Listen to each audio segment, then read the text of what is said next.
Hello everyone, आज हम इस वीडियो में बात करने वाले हैं chemical properties of aryl halide का पार्ट 3, जिसके अंदर हम डिस्कस करेंगे टाइप 4 की रिएक्शन जिसे कहा जाता है मिसलेनियस रिएक्शन। इसमें हमारी दो ही रिएक्शन रहती हैं। एक तो हमारी रहती है रिडक्शन ऑफ अराइल हैलाइड कि अराइल हैलाइड का रिडक्शन कैसे किया जाता है, और दूसरी रिएक्शन रहती है हमारी कि अराइल हैलाइड की रिएक्शन कैसे चलेगी एसिटल्डिहाइड के साथ में। एसिटल्डिहाइड यानी इथेनॉल के साथ में कैसे रिएक्शन चलती है। तो सबसे पहले हम पहली रिएक्शन करते हैं कि ये इसका रिडक्शन कैसे किया जाएगा अराइल हैलाइड का। उसके लिए हम क्या करते हैं, सबसे पहले हम बना लेते हैं अराइल हैलाइड का स्ट्रक्चर कि अगर हम बेंजीन के ऊपर क्या अटैच कर दें, कोई हेलोजन एटम अटैच कर देते हैं, जैसे हमने यहाँ पे क्लोरीन लगा दिया तो ये हमारा बन जाता है अराइल हैलाइड और इसका नाम है क्लोरोबेंजीन। क्लोरोबेंजीन इसे कहा जाता है। और रिडक्शन करने के लिए हमें इसमें क्या डालना पड़ेगा, रिड्यूसिंग एजेंट डालना पड़ता है। तो यहाँ पे रिड्यूसिंग एजेंट जो इस्तेमाल किया जाता है वो ये वाला किया जाता है, निकल एल्यूमिनियम ओब्लिक में NaOH। ये होता है हमारा रिड्यूसिंग एजेंट। और रिड्यूसिंग एजेंट होने की वजह से ये हमें क्या प्रोवाइड करवाएगा, हाइड्रोजन प्रोवाइड करवाता है।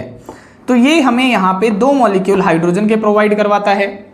और जैसे ही इसकी रिएक्शन चलेगी तो कैसे चलती है, देखो यहाँ से ये बॉन्ड की क्लीवेज करवाता है, इधर से देखो यहाँ से ये बॉन्ड क्लीवेज करवाएगा। और जैसे ही ये बॉन्ड क्लीवेज करवाता है तो क्या करता है, एक हाइड्रोजन तो इधर प्रोवाइड कर देता है और एक हाइड्रोजन इधर प्रोवाइड कर देता है। इसी तरीके से यहाँ से तो हमारा निकल जाता है HCl मॉलिक्यूल बाहर निकल जाता है और ये वाला हाइड्रोजन यहाँ पे अटैच हो जाता है। तो जैसे ही ये यहाँ पे अटैच हो जाता है हमें मिल जाती है बेंजीन रिंग इस तरीके से। तो ये है हमारी बेंजीन रिंग। इस तरीके से हमारी ये रिएक्शन चलती है। सेकेंड रिएक्शन है हमारी रिएक्शन विद एसिटल्डिहाइड। सबसे पहले हमें ये रिएक्शन करने से पहले हमें ये पता होना चाहिए कि एसिटल्डिहाइड का फॉर्मूला क्या होता है।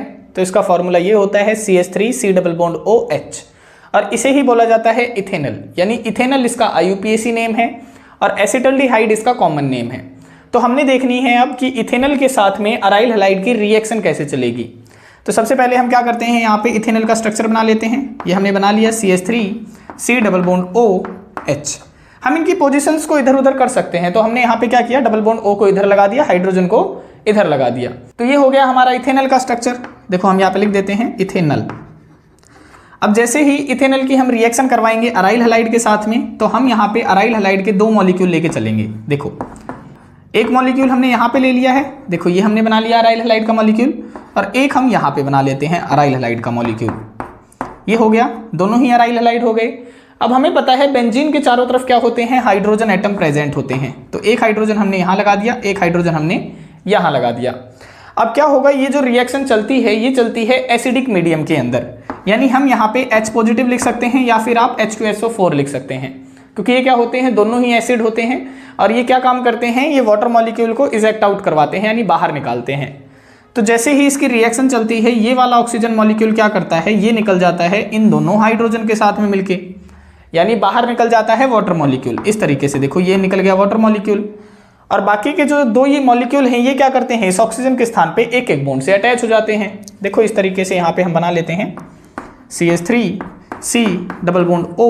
देखो इस तरीके से, सॉरी यहाँ पे हमारा हाइड्रोजन अटैच था, हमने यहाँ पे हाइड्रोजन लगा लिया। अब एक बॉन्ड से हम पहले वाले बेंजीन वाले को, यानी जो क्लोरोबेंजीन थी उसे अटैच करवा देते हैं। देखो इस तरीके से ये हमने करा दिया। फिर हम दूसरे बॉन्ड से क्या करते हैं, इस वाले क्लोरोबेंजीन को अटैच करवा देते हैं। देखो इस तरीके से ये हमने करा दिया, इस तरीके से ये हो गया, ठीक है। तो ये हमारी रिएक्शन चलती है एसिटल्डिहाइड के साथ में। और ये जो प्रोडक्ट बना है इस प्रोडक्ट का नाम आप क्या बताते हैं, तो देखो दो क्लोरीन अटैच हैं पैरा पोजीशन पे, तो हम यहाँ पे लिखते हैं पैरा डाइक्लोरो। ये तो हो गया डाइक्लोरो का काम। अब ये जो दो ग्रुप लगे हुए हैं इन्हें बोला जाता है डाइफिनाइल ग्रुप। तो हम लिखेंगे डाइफिनाइल। ये हो गया। फिर क्या है, देखो दो कार्बन लगे हुए हैं और दो कार्बन को हम कहते हैं इथ, और सिंगल बॉन्ड प्रेजेंट है तो एन बोलेंगे। तो इसका नाम बन जाएगा पैरा डाइक्लोरो डाइफिनाइल इथेन। ये इसका नाम हो गया और इसको शॉर्ट फॉर्म में बोला जाता है DDE। अब यहाँ पे वो क्या कहता है कि अगर मैं यहाँ पे 3 हाइड्रोजन की जगह पे क्या करता, यहाँ पे मैं 3 क्लोरीन लगा देता। देखो यहाँ पे मैं क्या करता, 3 क्लोरीन लगा देता, तो इसका नाम क्या बन जाता, अब ये इथेनॉल नहीं रहा है, अब यहाँ पे इसका नाम बन जाएगा ट्राइक्लोरो इथेनॉल। इसका नाम बन जाएगा क्योंकि हमने 3 क्लोरीन इंट्रोड्यूस करवा दी यहाँ पे, तो इसका नाम बन गया ट्राइक्लोरो। तो यहाँ पे ट्राइक्लोरो इथेनॉल इसका नाम बन गया। और रिएक्शन सिमिलर वे में चलती है। यहाँ पे सिर्फ बदलाव कहाँ होता, बदलाव यहाँ पे यहाँ इधर हो जाता, हाइड्रोजन की जगह पे लग जाते 3 क्लोरीन एटम लग जाते। तो अब इसका नाम क्या बन जाता, देखो नाम तो वही रहता, पैरा पे क्या है 2 क्लोरीन अटैच हैं तो ये बन जाता para para die chloro, 2 phenyl group हैं तो डाई फिनाइल, 3 क्लोरीन आ जाते। तो अब यहाँ पे नाम ऐड हो जाता कि ट्राई क्लोरो इथेन। क्या नाम बन जाता है इसका, ट्राई क्लोरो इथेन। और इसको जो शॉर्ट फॉर्म में कहा जाता है इसे बोला जाता है DDT, इस तरीके से।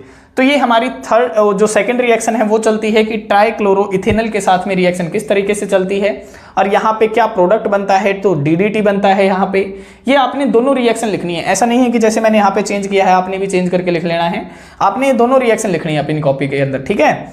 तो यहाँ पे जो ये DDT बना है ये काफी ज्यादा इंपॉर्टेंट है और एग्जाम के अंदर एक तो इसकी फुल फॉर्म पूछी जाती है कि DDT की फुल फॉर्म बताओ, दूसरा यहाँ पे पूछा जाता है कि DDT की प्रिपरेशन कैसे करी जाती है, और तीसरा पूछा जाता है कि DDT का यूज क्या होता है। तो आपने यूज के अंदर क्या बताना है कि जो DDT होता है वो एज एन इंसेक्टिसाइड, जो इंसेक्टिसाइड्स होते हैं उनकी तरह इस्तेमाल किया जाता है। अब इंसेक्टिसाइड्स में क्या होता है, जो हमारा मलेरिया फैलाने वाला जो मच्छर होता है ना उसे मारने के लिए इस्तेमाल किया जाता है। और वो कौन सा मच्छर होता है, तो हम उसे बोलते हैं एनाफिलीज मॉस्किटो, है ना। तो यहाँ पे आप इसका यूज लिखेंगे कि it is used as insecticides, कि इसका इस्तेमाल इंसेक्टिसाइड्स की तरह इस्तेमाल किया जाता है इसका। टू किल, किसे मारने के लिए, to kill anopheles mosquito which spread malaria, which spread यानी जो क्या फैलाते हैं, मलेरिया फैलाते हैं, विच स्प्रेड मलेरिया फैलाने वाले मच्छरों को मारने के लिए DDT का इस्तेमाल किया जाता है। तो ये हमारी 2 ही रिएक्शन थी मिसलेनियस रिएक्शन के अंदर। अब हमारे स्टार्ट हो जाते हैं पॉलीहेलोजन कंपाउंड्स क्या होते हैं। पॉलीहेलोजन कंपाउंड कौन से होते हैं, जैसे नाम से ही पता चल रहा है, पॉली का मतलब होता है 2 या 2 से ज्यादा, और हेलोजन का मतलब होता है हेलोजन कंपाउंड, जैसे कि हमारे फ्लोरीन, क्लोरीन, ब्रोमीन और आयोडीन होते हैं। तो ये कहता है कि पॉलीहेलोजन कंपाउंड कौन से होते हैं, ये वो कंपाउंड होते हैं जिनके अंदर 2 या 2 से ज्यादा हेलोजन प्रेजेंट होते हैं। उसी तरीके से हमने यहाँ पे इसकी डेफिनेशन लिखी है कि दोज कंपाउंड्स, ये वो कंपाउंड्स होते हैं विच कंटेन 2 और मोर हेलोजन, जिसमें 2 या 2 से ज्यादा हेलोजन पाए जाते हैं, उसे कहा जाता है पॉलीहेलोजन कंपाउंड। फॉर एग्जाम्पल, जैसे एग्जाम्पल में हम किस किस का इस्तेमाल कर सकते हैं, जैसे हमारे पास में CHCl3 हो गया, इसे कहा जाता है क्लोरोफॉर्म। जैसे CHBr3 हो गया, इसे कहा जाता है ब्रोमोफॉर्म। जैसे CHI3 हो गया, इसे कहा जाता है आयोडोफॉर्म। सिमिलरली हमारे कुछ एक और कंपाउंड्स भी थे, जैसे जेम डाइहेलाइड हो गया, विसिनल डाइहेलाइड हो गया, वो भी हमारे पॉलीहेलोजन की कैटेगरी में ही आते हैं। लेकिन हमारे मेन एग्जांपल्स तो यही रहने वाले हैं, ब्रोमोफॉर्म, क्लोरोफॉर्म और आयोडोफॉर्म। यहाँ पे हम उनका भी जिक्र कर देते हैं कि जेम डाइहेलाइड कौन से थे हमारे।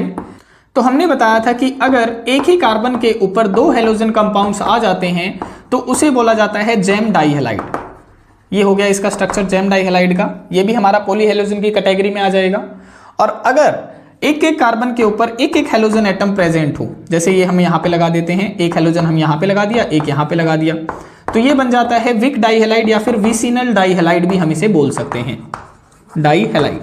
तो ये सारे के सारे हमारे किसकी कैटेगरी में आ रहे हैं, पॉलीहेलोजन की कैटेगरी में आ रहे हैं, क्योंकि इनमें 2 या 2 से ज्यादा हेलोजन पाए जाते हैं। फिर यहाँ पे पूछा जाता है कि ये जो हमारे जो पॉलीहेलोजन कंपाउंड है, जैसे क्लोरोफॉर्म, ब्रोमोफॉर्म, आयोडोफॉर्म, इनकी प्रिपरेशन कैसे होती है और इनके यूजेस क्या क्या हैं। तो हम यहाँ पे बताते हैं कि जो क्लोरोफॉर्म होता है इसका इस्तेमाल किया जाता है as an anaesthetic agent. Anaesthetic agent कौन से होते हैं, जैसे पेशेंट होता है उसको ज़्यादा मतलब चोटें आ जाती हैं या फिर ऑपरेशन थिएटर में उसे बेहोश करने की कंडीशन आ जाती है, तो वहाँ पे बेहोश करने के लिए यहाँ पे इसका इस्तेमाल किया जाता है, उन्हें कहते हैं एनेस्थेटिक एजेंट्स। ठीक है, तो यहाँ पे आप लिखेंगे it is used as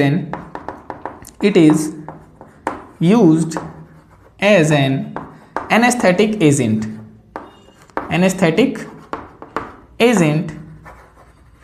in operation theatre. OT का मतलब है ऑपरेशन थिएटर। ठीक है, तो ये हो गया क्लोरोफॉर्म का यूज।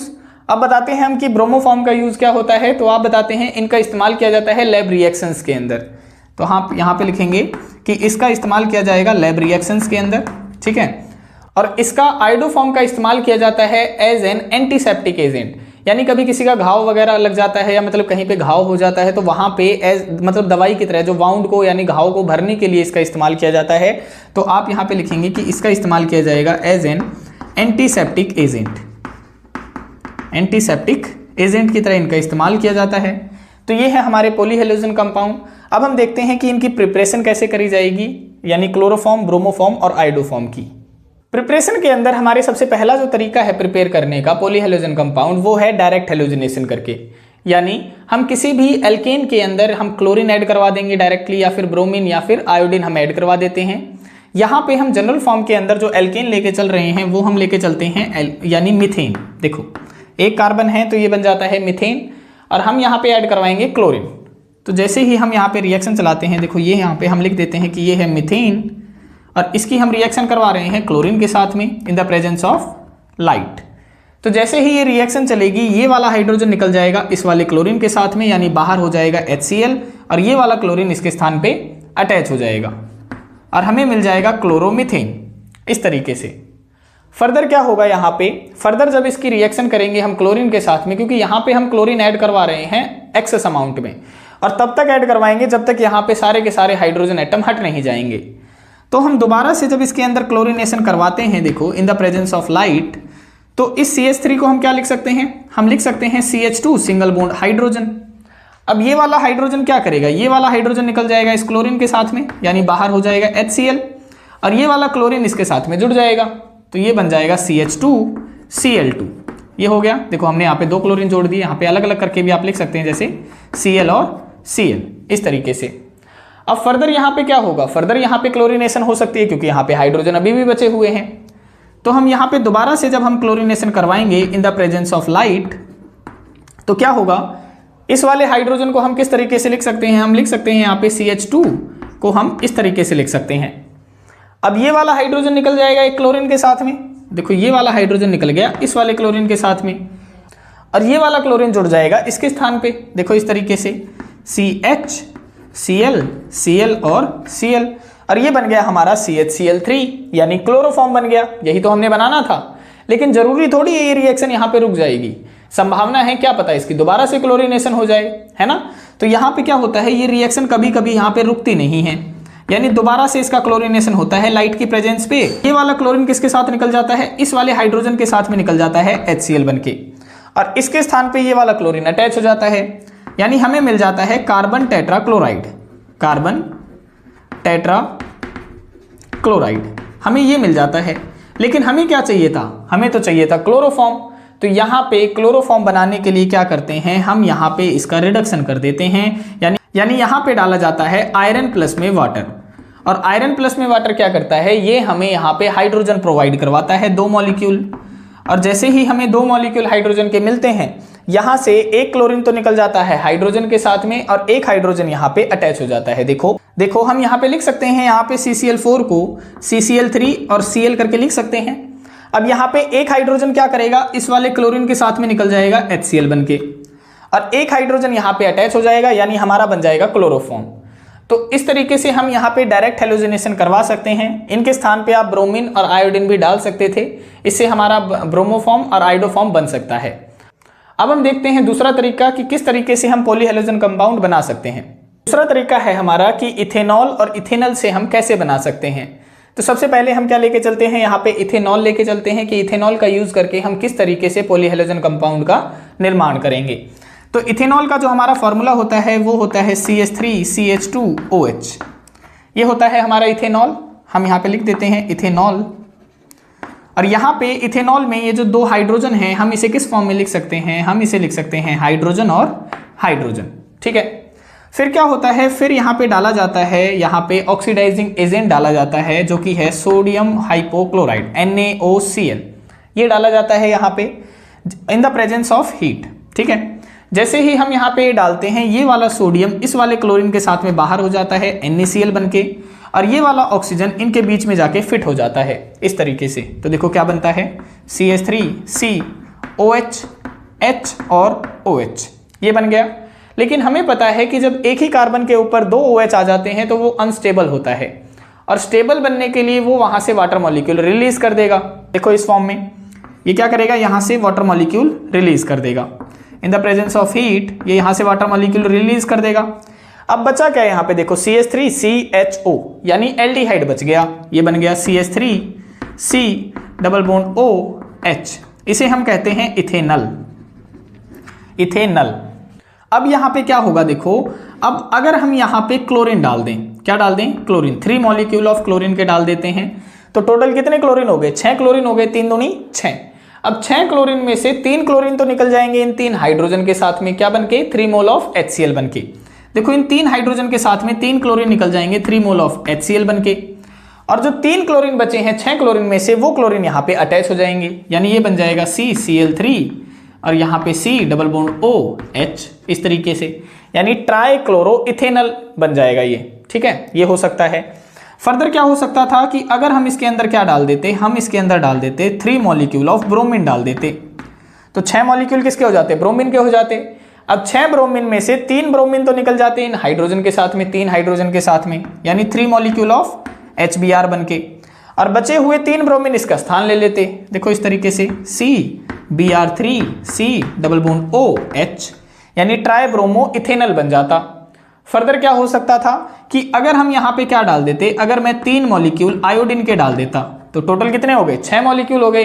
अब 6 मॉलिक्यूल में से 3 मॉलिक्यूल 3 हाइड्रोजन के साथ में निकल जाएंगे 3 मोल ऑफ HI बनके, और बाकी के जो बचे हुए 3 आयोडीन के मॉलिक्यूल हैं वो इनके स्थान पे आ जाएंगे, यानी यहाँ पे इस तरीके का स्ट्रक्चर बन जाता CI3 single bond C double bond OH, यानी ट्राई आयोडो इथेनल बन जाता। ये हो गया। फर्दर क्या हो सकता है, क्योंकि हमें तो बनाना है क्लोरोफॉर्म, ब्रोमोफॉर्म और आयोडोफॉर्म बनाना है, तो हम क्या करते, देखो यहाँ पे हम डाल देते NaOH, देखो यहीं पे लिख लेते हैं, इधर तरीके से डाल देते हैं। अगर मैं यहाँ पे NaOH डाल देता, यानी सोडियम हाइड्रोक्साइड डाल देता, तो क्या होता, तो देखो क्या होता है यहाँ पे, देखो ये वाला जो H एटम है ना, देखो ये वाला जो H एटम है, ये वाला H एटम क्या करता, इस CCl3 के साथ में निकल जाता, क्या बनके, CHCl3 बनके, यानी ये बन जाता हमारा क्लोरोफॉर्म, ये बन गया CHCl3, और बचा क्या, देखो बच गया HCOONA, ये बन गया, तो ये यहाँ पे साइड प्रोडक्ट बनके निकल जाता, यानी HC double bond OONA, negative positive, ये साइड प्रोडक्ट निकल जाता। सिमिलरली अगर हम इसके अंदर क्या डाल देते, हम डाल देते NaOH, इसके ऊपर पॉजिटिव चार्ज, इसके ऊपर नेगेटिव, तो क्या होता, देखो ये वाला हाइड्रोजन जो है ये किसके साथ निकल जाता, इस CBr3 के साथ में निकल जाता, और हमारा बन जाता ब्रोमोफॉर्म, यानी CHBr3 बन जाता। तो अब बच क्या गया, देखो HCOONA, ये बन गया, तो ये हमारा साइड प्रोडक्ट बनके निकल जाता, देखो इस तरीके से HC double bond OONA, negative positive, ये हो गया, ये बन गया हमारा ब्रोमोफॉर्म। और अगर आयोडोफॉर्म बनाना होता तो हम इसके अंदर क्या डाल देते, हम यहाँ पे डाल देते NaOH। अब इसके अंदर क्या होता, ये वाला हाइड्रोजन निकल जाता इस वाली CI3 के साथ में, यानी बाहर बन जाता हमारा आयोडोफॉर्म, यानी CHI3 बन जाता, और बाहर क्या निकल जाता, तो देखो बचा क्या है, HCOONA, ये बाहर निकल जाता साइड प्रोडक्ट बनके, HCOONA, नेगेटिव पॉजिटिव। तो इस तरीके से हम बना सकते हैं क्लोरोफॉर्म, ब्रोमोफॉर्म और आयोडोफॉर्म को। ये हमारे 2 तरीके से। यहाँ पे हमने दूसरा और तीसरा तरीका कंबाइन कर दिया। देखो अगर हमसे कोई इथेनॉल से पूछता है ना कि इथेनॉल से बना के दिखाओ, तो हम यहाँ से रिएक्शन स्टार्ट करेंगे। जो भी हमने बनाना है, क्लोरोफॉर्म बनाना है तो वो वाली, ब्रोमोफॉर्म बनाना है तो ये वाली, आयोडोफॉर्म बनाना है तो ये वाली, ठीक है। लेकिन अगर वो हमसे कहता है कि इथेनॉल से बना के दिखाओ, तो हमने केवल डायरेक्ट रिएक्शन यहाँ से स्टार्ट करनी है। क्लोरोफॉर्म कहता है तो ये वाली रिएक्शन, ब्रोमोफॉर्म कहता है तो ये वाली रिएक्शन, और आयोडोफॉर्म कहता है तो ये वाली रिएक्शन हम करके दिखा देंगे। तो ये थी हमारी प्रिपरेशन ऑफ पॉलीहेलोजन कंपाउंड। अब हमारे रह जाते हैं chemical properties of polyhalogen compound, वो हम अपनी आने वाली वीडियो में कवर करेंगे। आज के लिए इतना ही। आशा है आपको आज का लेक्चर पसंद आया होगा। लेक्चर से रिगार्डिंग अगर कोई भी डाउट है तो आप हमें कमेंट सेक्शन में बता सकते हैं। मिलते हैं किसी और वीडियो में किसी और टॉपिक के साथ में, तब तक के लिए बाय बाय, टेक केयर।